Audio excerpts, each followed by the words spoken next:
কোটি মানুষের দেশ। এই বশিকপুর ইউনিয়ন ধন্যাঢ্য ব্যক্তিদের এলাকা। এই বশিকপুর ইউনিয়ন আবার সন্ত্রাসের এলাকা।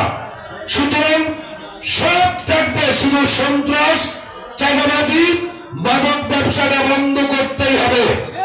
আজকে যারা হাততালি দিয়ে চিৎকার করেছেন, আল্লাহর রাস্তা জেলা নেতৃবৃন্দের কাছে স্বয়ং রব্বুল আলামিনকে সাক্ষী রেখে বলেন, মাদক এবং সন্ত্রাসের বিরুদ্ধে ডাক দিলে আপনারা সত্যিকার অর্থে উপস্থিত থাকবেন কে থাকবেন না?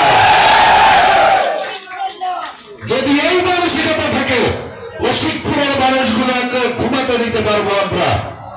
বিগত নির্বাচনে আমরা ভয় করেছি শুধু এইসব কারণে, এই যে আপনারা কেউ পরিশ্রম কম করেন নাই, এখানে মঞ্চে থাকা নেতৃবৃন্দ কেউ কষ্ট কম করে নাই, তারপরে ফেল করলাম কেন?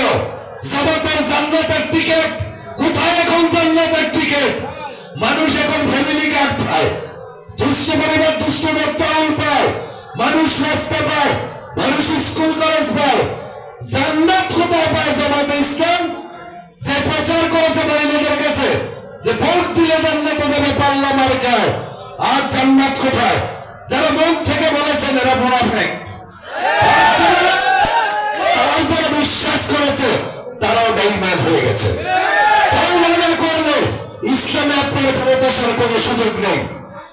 সুতরাং আমরা যারা বিএনপি করি, আপনি যদি একটা ক্ষুদ্র কর্মী হন, 3 দিন উপাস থাকুন, কষ্ট করুন, আল্লাহ রাব্বুল আলামিন আপনার রিজিকের মালিক, কিন্তু মানুষের ক্ষতি করে 1 টাকা ইনকাম করার চেষ্টা করবেন না।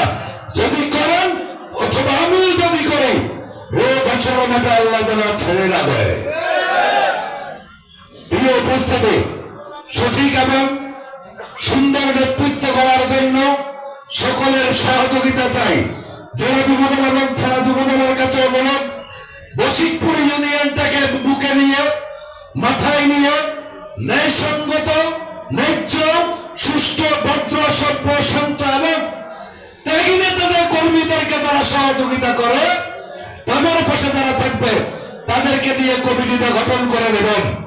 আপনাদের সবাই